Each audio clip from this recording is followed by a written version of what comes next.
in the best interests of our nation. Mr. Trump has said some unusual things, irregular things, and some things I would certainly not agree with. And he has made those comments, but he has not, as many world leaders who Her Majesty and the government has met over the years, abused human rights. He's now in a position, one hopes, to actually prevent those other leaders throughout the world who seek to do that. So there is absolutely no doubt in my judgment, Mr. Turner, that we should indeed roll out the carpet for the President. We are not rolling out the carpet for Mr. Trump. We are rolling out the red carpet for our most valued ally. I'm sorry that the Right Honourable Member for New Forest East is not in his place, because I thought I would like to respond to the arguments he made, particularly about the post-Second World War situation and the need for peace and stability. On the 4th of September 1959, as a wee boy, I walked with my mother from Maybole to Culzean Castle in Ayrshire. I did so on that autumn's day to be there to view the coming of the then President of the United States, Eisenhower, to the visit to Culzean Castle. He was well known to people of that small town in Maybole. He had been made a freeman in 1946. He had also been given by the people of Scotland a suite of rooms in Culzean Castle called the Eisenhower Suite. He was, as many of you will know, a five-star general who served as a supreme commander of the Allied Expeditionary Force in Europe. And post-World War, he was to become the first ever Supreme Commander of NATO. He was then President of the United States from 1953 to 1961, at a time when the Cold War was gripping people with a fear that we faced the possibility of a Third World War. And he famously called Culzean Castle his second White House, given he visited that not only when he held positions, but he visited that with his family on many occasions during his life.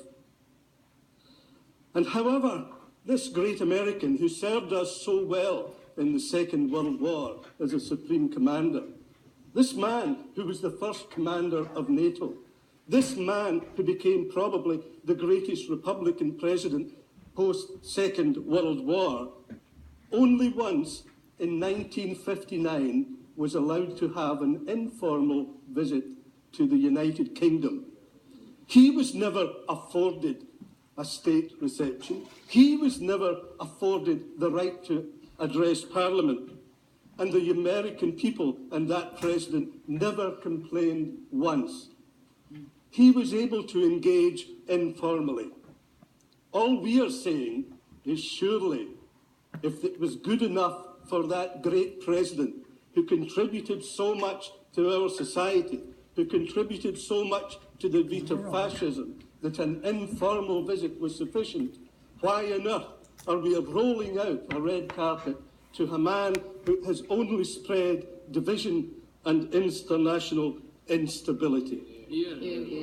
The first foreign leader to be invited to address this Parliament was the President of France on the 23rd of March 1939. So it was not as if there was not a precedent for having people to come on state visits or to speak to Parliament. And we know that only two American presidents in history have been afforded both a state visit and an invitation to address Parliament, Reagan and Obama. One other president was invited to address Parliament but not receive a state visit, in Bill Clinton. And one had a state visit, but was not invited to address Parliament, George W. Bush. But most American presidents, since the beginning of the 20th century, who have come to this country, have come on informal visits. It is unusual for us to accord a state visit or an ability to address Parliament to American presidents. And when we do so, I would say we should think very carefully. What is it that makes this president who has created such international instability and creating such social division, what makes him deserving of a state visit? I would say nothing. It is a grubby and despicable manoeuvre by this Prime Minister. Many years ago, the Scottish poet Hugh MacDiarmid said that when he died, he wanted to have a 2-minute pandemonium. The only good thing I can see coming out of this state visit by President Trump is an opportunity for the citizens and parliamentarians of the nations of the United Kingdom to have a 2-minute pandemonium in opposition. And May. Mr. Turner, I'll keep my remarks quite brief, and I'm disappointed that some of the honourable members that have been speaking for the motion to ban Mr. President Trump are actually saying that anyone that would support the visit is an apologist for his views, and that is absolutely not the case. I actually thought that my honourable friend for South Suffolk, who said about the calm, reflective diplomacy, actually is exactly right. I don't think megaphone diplomacy is ever something to be advocated. I actually think we are best served by conducting our relationship with the United States in a positive manner. I cannot think, when you look at the response from the government, Mr. Turner, to both of these petitions, that the response is the visit was offered on behalf of Her Majesty, the Queen. I can't think that the Queen is completely unaware of what's being offered in her name, and I would suspect that Her Majesty, this is way above my pay grade, and I've not actually had any idea of what Her Majesty thinks, because actually that is the whole point. We are not aware of what Her Majesty thinks. She does not pronounce, as convention decrees, her views. I cannot think Her Majesty will be embarrassed, because Her Majesty, as always, will be an absolute beacon of soft diplomacy by greeting the visitors to this country that are accorded in her name the rights of a visit. And I would find it quite surprising that honourable members who have, and I've made a list of them, but I did run out of the names, that who are against this visit, including the honourable member for Newport West, the honourable member for Tottenham, the honourable member for Cardiff South and Penarth, actually are arguing that 7 days is a short term. Well, I hope colleagues will indulge me when it's the old adage when arguing with a prostitute about the price, and she says when he's offering her twopence, what do you take me for? And he said, I think we know this is now a negotiating strategy. At what point would the honourable members opposite? At what point would the honourable members opposite? Oh, let's have some fake outrage here. I think everybody has heard this comment before.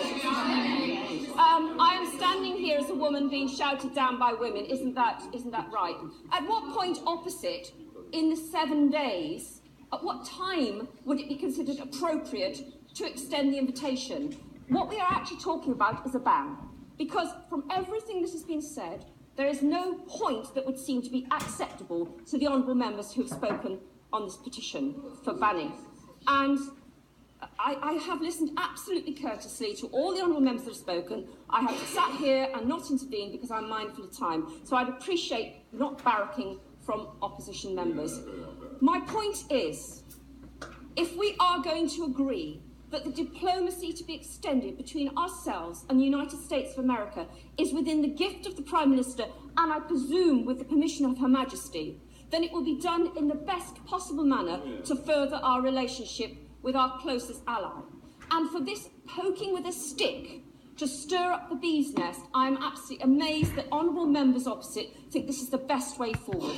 The calm, reflective measures that were being talked about is exactly what we should be doing. And any of us that have particular concerns about some of the pronouncements of the President Trump, have them, quite rightly so. I object completely to some of the things that have been said. But what I'm looking at is our government has extended in her name of Her Majesty an invitation for someone to come to our country as a welcomed ally and as a president who we shall hopefully have a good and purposeful relationship with. And so therefore, all these comments that we are now hearing about the man being a protozoa, we have no respect for other members of leaders of other countries if we talk about them in this manner. If we have concerns about his policies going forward, by all means, criticise them, raise concerns about them. But until that point, until we turn our back on the President of the United States of America, I believe we would be offering a state visit, and I think it is quite appropriate that we do so. The fact that our Prime Minister, through her diplomatic efforts, has secured a future for NATO, has secured a future direction for this country which binds us together as allies. Of course, my honourable friend.